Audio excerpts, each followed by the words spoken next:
Alright, shalom ve'ahava aleikum. Hurnota shalasifrata, coming back to you guys once again with a presentation on a very, very special Jew, very special Mekubal, related to the chief edition of Mystery Babylon, the rest of us, who are the young Mekubalim of the generation, tzaddikim, and very proud of where we come from and where we're going, and very secure about our work. In this presentation, I'll be going over Sefer Yirah, the Book of Awe, Yirah, by Anthony Noah. This is his birth name, but really he's named Yirah by Hashem.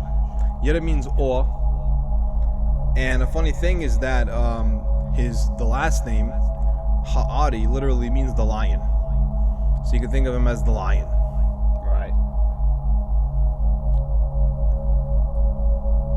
Now, let's start with what this book is intended to do and what it actually entails.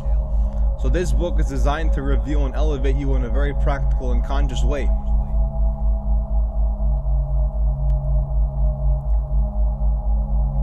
Everything written in this text is designed in such a way that one may pass through chamber by chamber and emerge in the secret of awe. The gematria here of awe, Beyirat, in 613, and Tikuni HaZohar states that one who dwells in awe fulfills all 613 mitzvot. So if you dwell in awe, you fulfill all 613 mitzvot. Well, there are a few of these that actually exist in Yiddishkeit. Number one, when you put in your tzitzit and your tefillin, there's a specific kavanah at the very end of the paragraph that says, in all of my intentions and in all of my actions, I hereby fulfill all 613 precepts. So you see that Yiddishkeit is filled with a lot of these. Also, Talmud Torah keneged kulam, that the study of Torah is equal to 613 precepts, right? Is equal to all of them. So what's easier? Studying Torah, putting on tzitzit and tefillin, and being in awe? Well, the answer is all of them. As a Jew, we're given this particular birthright, right, to be able to accept upon ourselves all of these mitzvot and holy garments.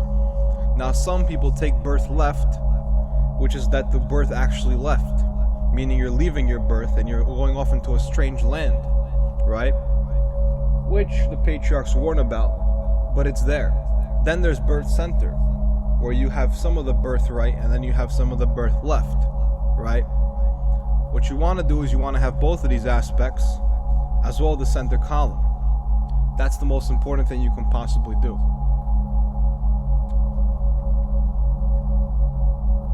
So, to illustrate here, I'll open up paint, and these are the actual crosses that we're going to see later in this book. And these are kind of like little business cards, little posted cards that you can hand out, and also you can fill in different word variations in these, and I'll be doing a video about that hopefully very, very shortly. For now, let's save this new, and we're gonna see here about the Sefirot. So we'll draw in some Sefirot: Kether, Chochma, Bina, Chesed, Gevura, Tiferet, Netzach, Hod, Yisad, and finally Malchus. And we're going to see that over here we have, oh, that's a circle. Let me erase this circle. Let's see, brushes. Here we're going to put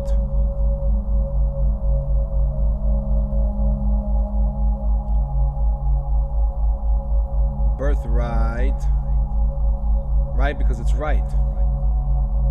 It's literally right on the right hand side, birthright.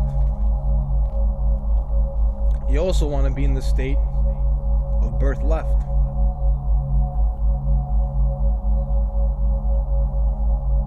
where you're able to leave your birth and move on in life, right? So you still have your birthright secured, but you birth left.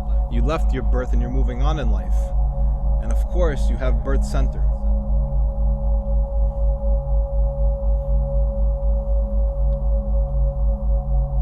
Where you're right exactly where you're supposed to be, in your birth right and your birth left, your birth center.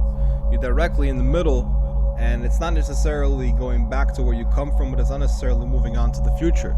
It's the present moment. It's exactly where you want to be, born again and again in the moment.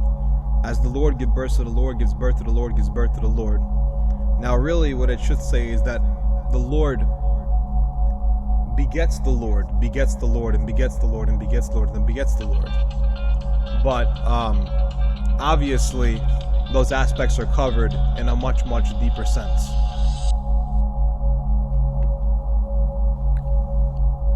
Right, sorry about that, guys. The phone call came in, and what I meant to say was that all these aspects are contained in a much, much deeper sense of the matter.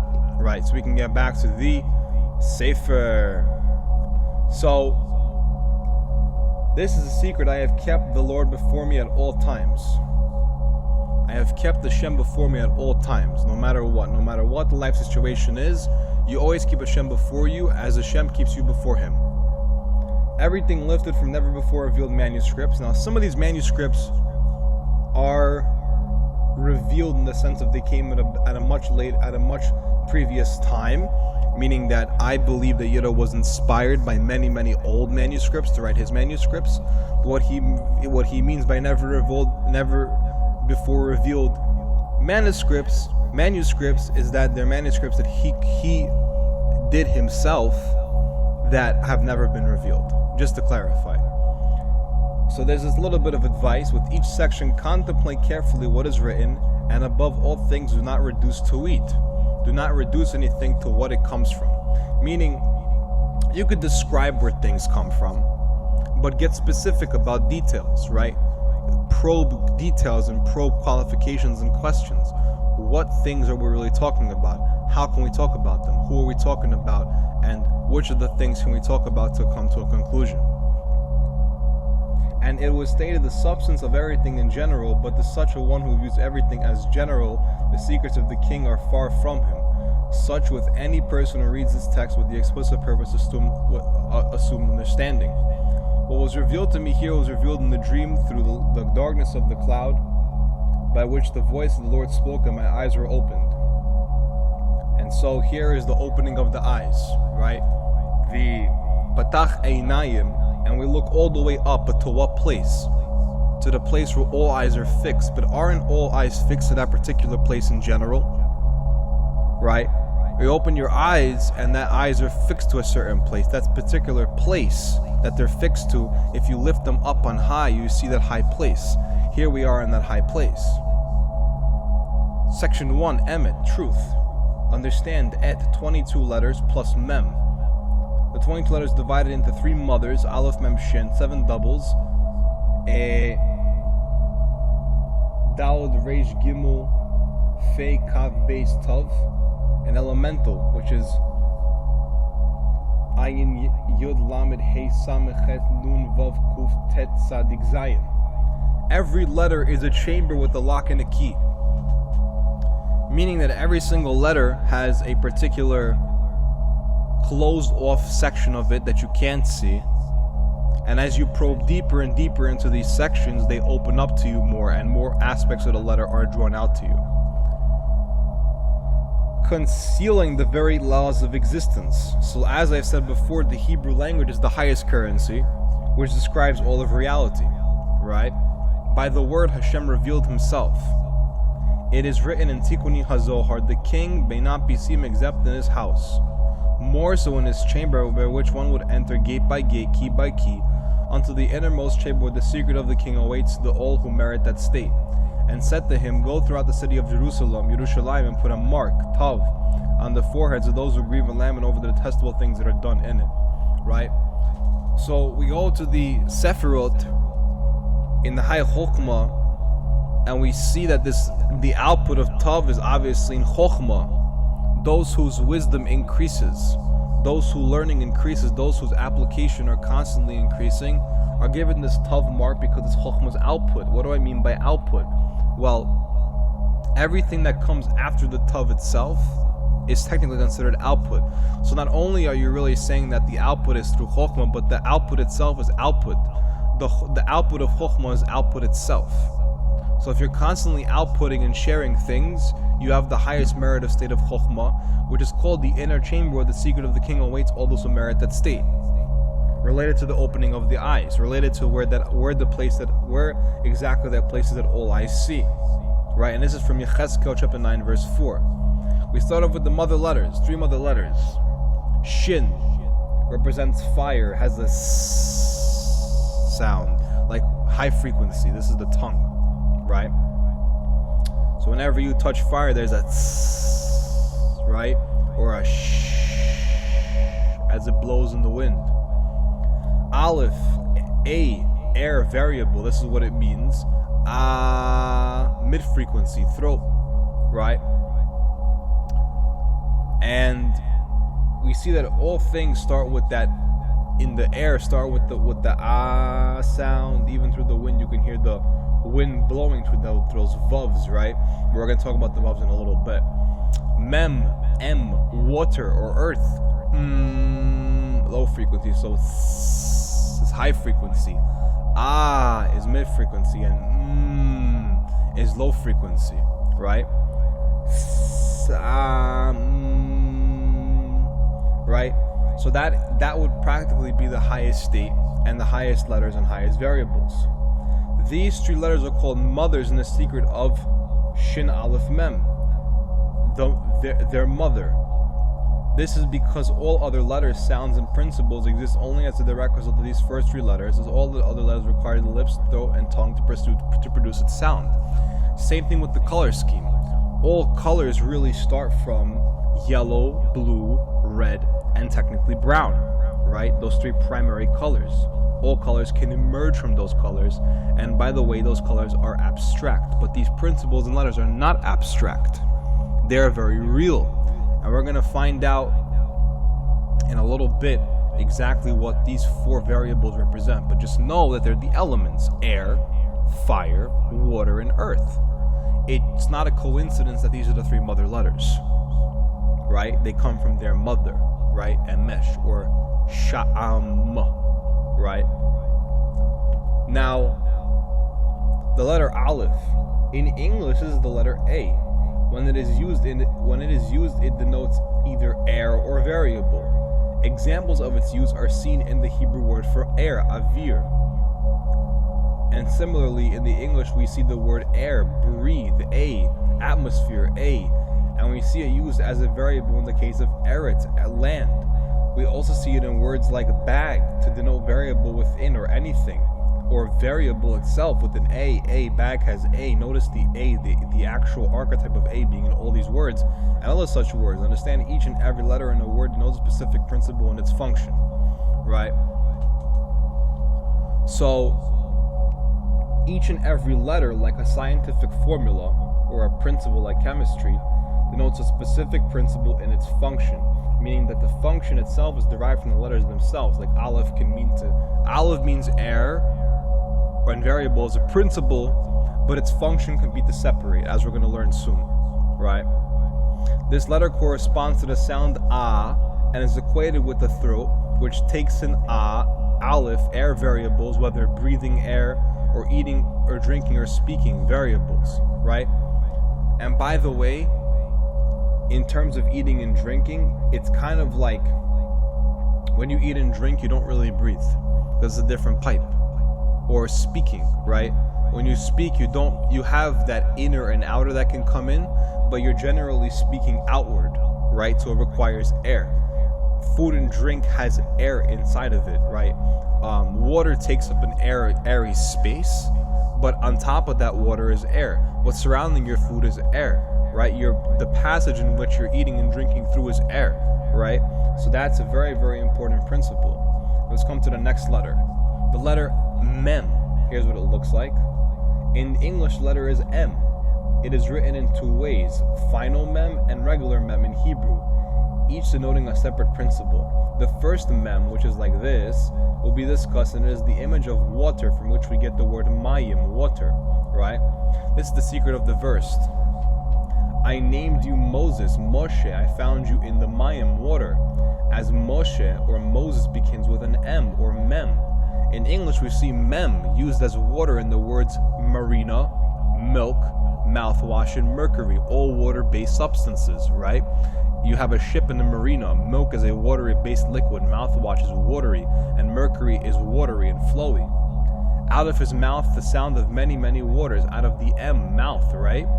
And what you're speaking can be waters of Torah, indeed. Similarly, waters of the mind, right? Because the mind is watery, like the etheric substance, like the etheric waters, or waters of emotion, right? Because emotions are watery, right? Just like the three signs, Scorpio, Cancer, and Pisces, are usually full of emotion, heavy and intense, and very, very spectacular emotion, right? So that's the M in emotion, right?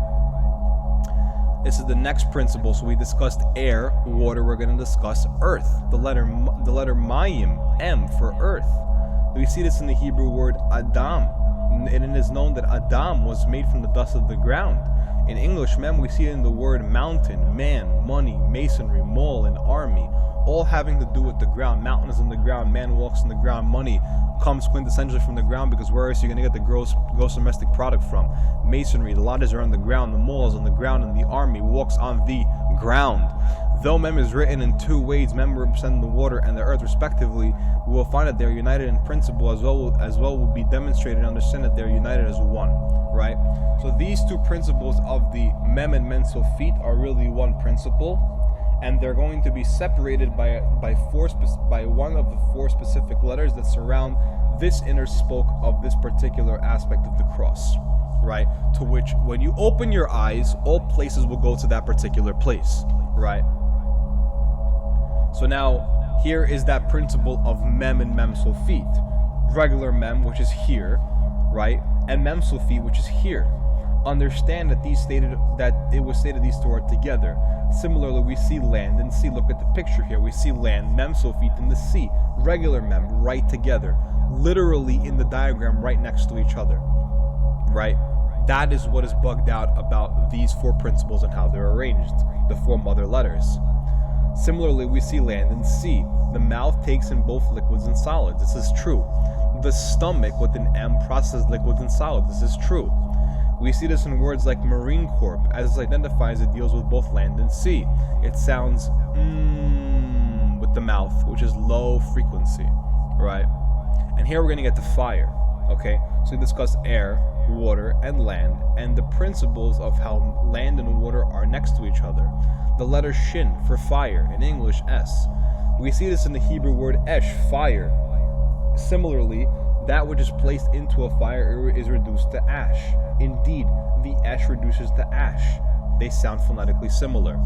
In English, we see this in the words sword, forged in fire, sun, which is shemesh, a burning gas of fire, a burning ball of fire, star, another small fiery object, solar, having to do with fire, fireballs, spirit, which has to do with the fire of the soul, and the soul, which has to do with the fire from which it was formed, right? Which it says in the Siddurim, has this strand not been branded from fire after you battled the Satan, right? Because you were heavily refined like gold and silver through fire, right? And so you were put through a lot of s and sh, right? In Arabic, you have seen and sheen, right? Do not sin unless you get a sheen. You get some fire on your ass if you sin, right? It's very, very important that we understand this principle. I asked the angel, why is shin on top? The angel responded, it was given as a covering for the light. I asked, how may I know this? He said to me, covers for the light. Whenever you want to cover something that must have to do with light, like a big secret or a big revelation, you say to the person, shh, don't tell, because that light is way too bright, dude. Don't tell him. That light would burn their eyes. That light would burn their ears and their spirit, right? Similarly, eyes like a flaming fire, right? You have eyes with the S at the end, like a flaming fire. This is a reference to a very, very high holy name of Yeshua, right? Who has the Shin Ayin in his name. Its sound, S, like tongue, high frequency. So we went over low frequency, mid frequency, and high frequency, s or sh.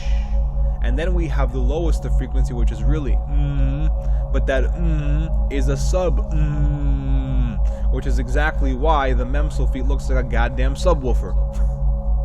because it's a sub-frequency of right? So now principle, covering for the light, shin. In Hebrew, we see this as demonstrated like the words yelavish, to put on, right? The shin there that covers the light, that covers your skin. English, shadow, shade, shirt, shoes, and shorts. All of these are either coverings for the light, demonstrate coverings for the light, or are coverings for the light. Sheath, similarly a sheath, sheath, is a covering for the light in the instance of sword, by which was forged into the fire, and so it is a covering for the light, right? Because the sheath of the sword covers the actual sword, which is in sword itself, the ass, which is a cover for the light.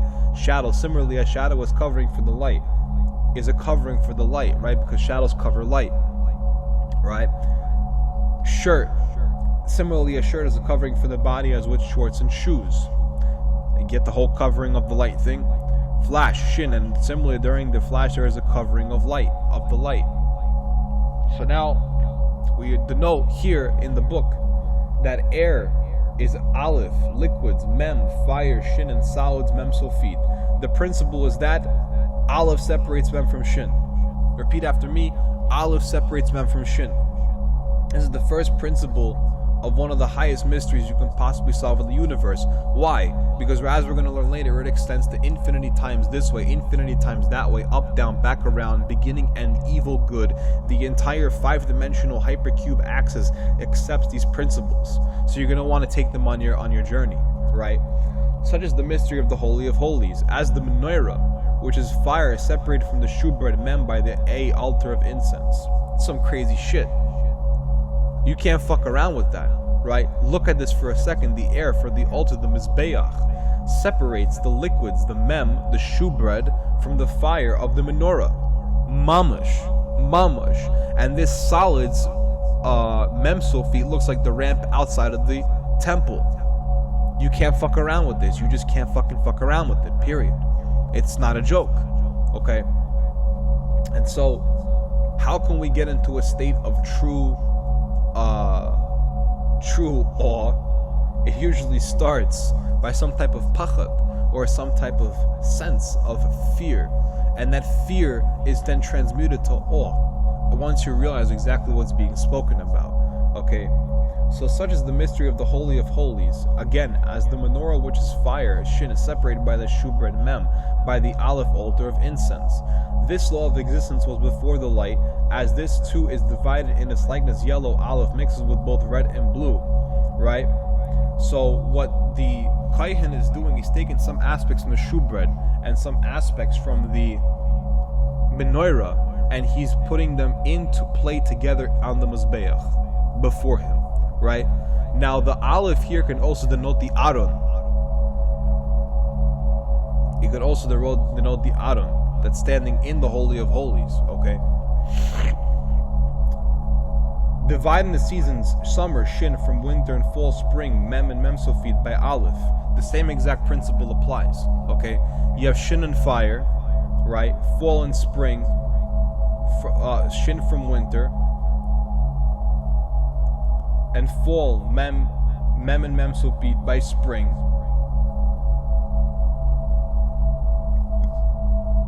And then you have aleph by spring. So you have the equinoxes set up most perfectly, right? The mem sofi here is really cold. The summer over here is really, really hot, right? Winter and summer. The equinox is aleph and mem sofit. Okay? Another way in which this actually works, the 4 seasons, the 4 elements, right? The 4 periods in a clock, 3, 6, 9, 12. It all the correspondence has come from this original emish, this original 4-elemented particular diadem, okay?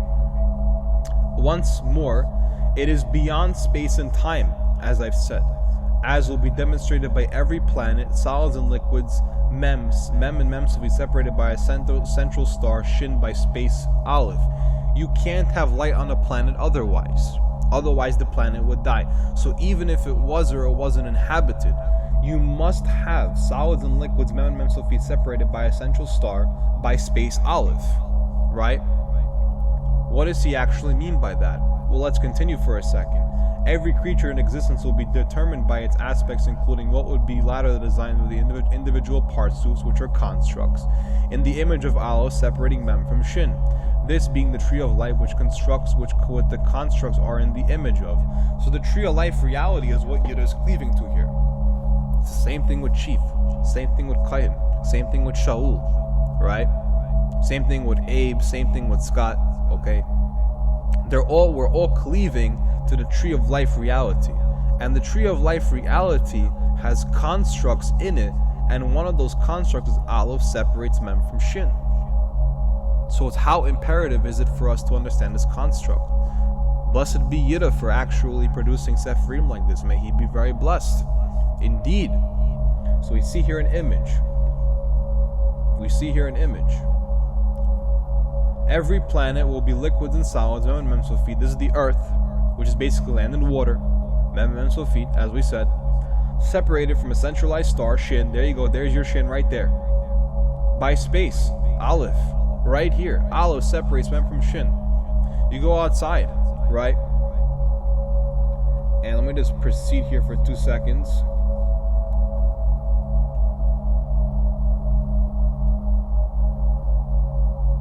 There we go. You go outside, you see the atmosphere. Atmosphere starts with A. Aleph separates Mem from Shin. There is the Shemesh up there, right? And if you want to say that the Shemesh goes away at night, fine, there are the Shemayim, Hashemayim, there is a Shin and Hashemayim. And the Aleph, the atmosphere, separates either the Shemesh or the Hashemayim from the Mayim below, and from the Adamah and the Mayim below. Aleph separates Mem from Shin. And if it is has life, it will be land and sea separated from the stars, Shin, by space, Aleph, in every corner of the universe, period. For if it has no life, it will be a solid mass, Mem, separated from a centralized star by space, Aleph. It's still Aleph separates Mem from Sheet. It's still the same quintessentially thing. What you're inducing is that basically that Mem and Mem Sofit are the same. So Aleph still separates Mem from Shin, and Aleph still separates Mem Sofit from Shin. Same wheel, same separation, right? Same separatory principle, and therefore function. So we see here the human design. And the human design, guess what, indeed, is also in Aleph separates Mem from Shin. Shin, Aleph, Mem, Mem, Sofit. How can we tell? Everybody will be divided by this principle as the head that sees and transmits information via light, Shin, will be separated from the stomach, Mem, and Mem Sofit, processing liquids and solids together by the lungs, Aleph, breathing air, and it will be for every form in existence, including dinosaurs, further demonstrating its principles beyond time and space. Again, it's not just for the human beings.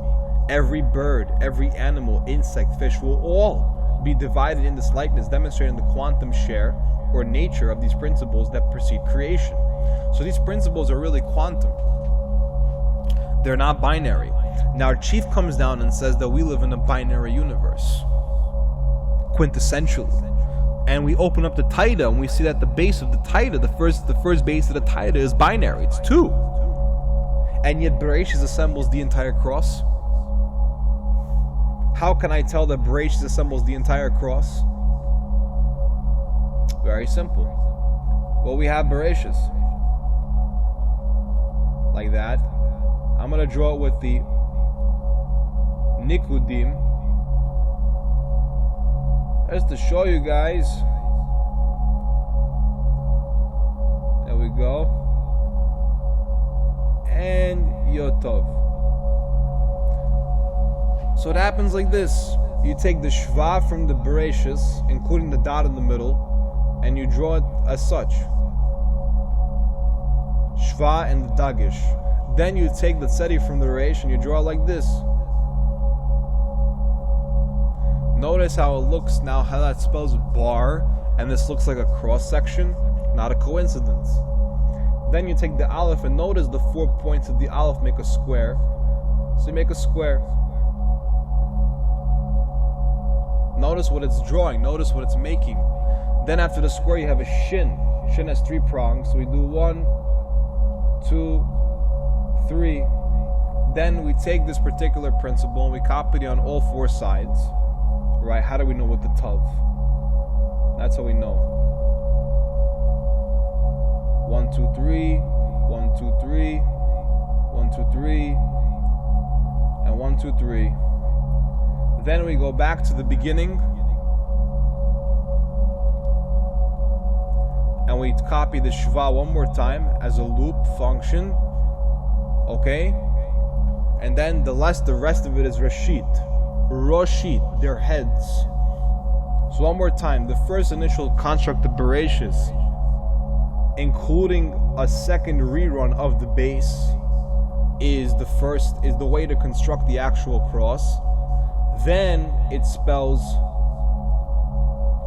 Rashis, which means heads.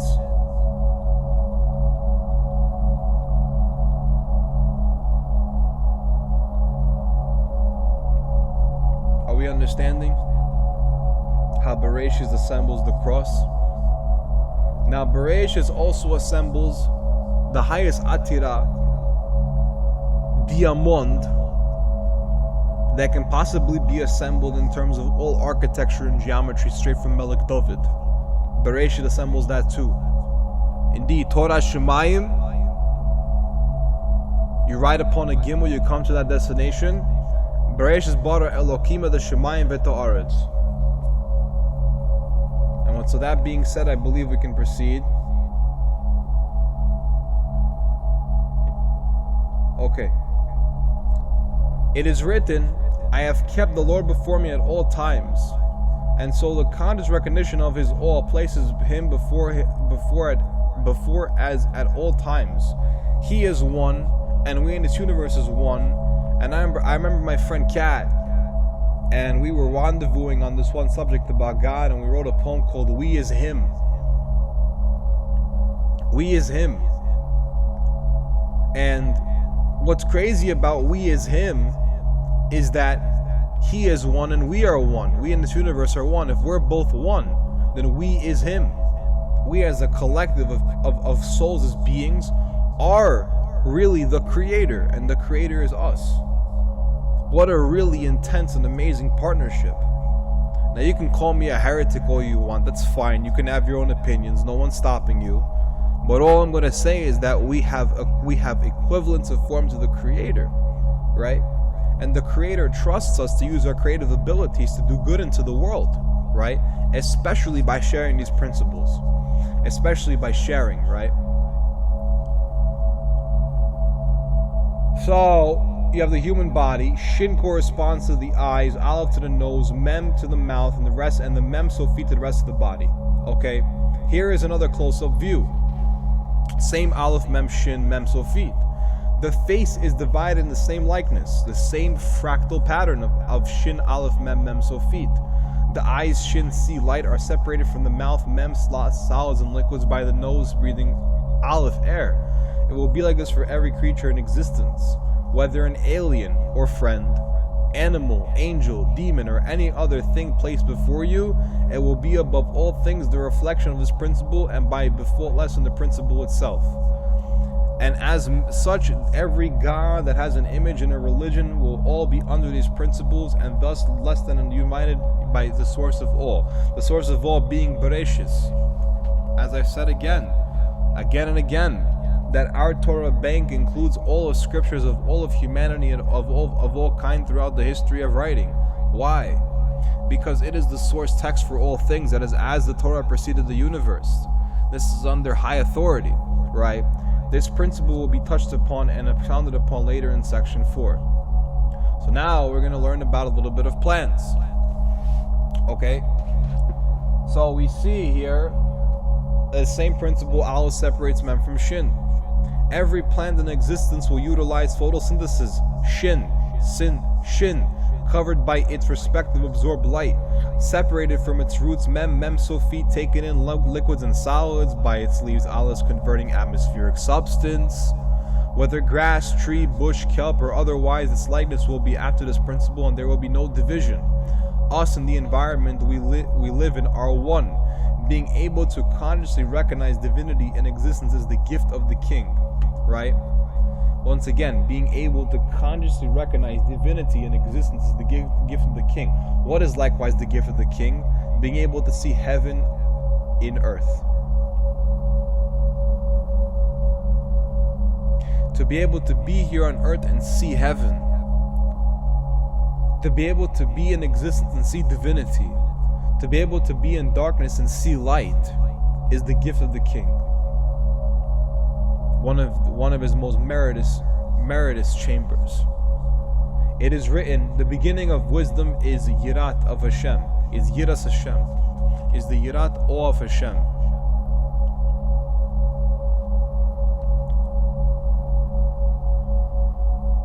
Now,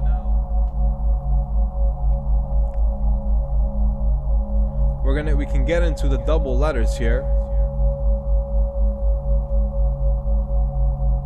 but perhaps that will be for another video. What we'll do here is we'll discuss the final page of Aleph separates Mem from Shin before we get into the 7 double letters, and perhaps 7 double letters will be for another video. If not, this has to have been an amazing introduction to Yira's book, and I hope you guys all check it out, as the book contains great wisdom and great mysteries about our reality, what shapes our reality, and how our reality can be understood. Let's continue here and proceed with the last page. So we see here the first of 7 double letters they gathered into is Tav, the infinite expanse of infinality, cross, and the hand of God. We see it in the Hebrew used in a definite article in the example of et, which has no translation in English. By the way, et can be translated as all, or of, or the, all of thee, right? So when you read Bereshis bara Elohim et hashemayim v'et haaretz, you can translate et hashemayim v'et haaretz as all the heavens and all the earths. So indeed, Aleph separates Mem from Shin, which is the secret of Bereshis bara Elohim, expanded into all of the heavens and all the earths infinitely, and that's done through this Tav. Right? Where can we find that particular sense of infinite infinality? In the word emet, truth, at the very, very end, and tav, at the very end of et. So indeed, there is an infinite infinality in et hashemayim. It expands infinitely through all of the heavens, and in et haaretz, it expands infinitely throughout all the earths. In English, this is seen in words like thought, from the hand of God to your hand. Right? That's how he feeds you thoughts, from his hand to your hand, right? And in our hands are our thoughts, our lifelines, our particular images of how we can read our hands and palms, which comes, by the way, from the Jewish tradition. As birth, we are received by the hand of the Almighty, the Tav in birth, as in death, the Tav in death, we are received by the hand of the Almighty. It is written in Ezekiel, Yecheskel, that they will be marked Tav in the secret of the letters. As it was stated earlier, this was the mystery of the high priest who would blend these principles with each other during the maintenance of the Holy of Holies. And the same likeness reenact the secret of creation. And what is the secret of creation? Aleph separates Mem from Shin, Aleph blends Mem and Shin, and finally you have the Mem Sofi, which stabilizes the entire thing. Anochi churnota shel asifrota, wa nidaberti kal alechem shalom. I hope you all enjoyed. Amen.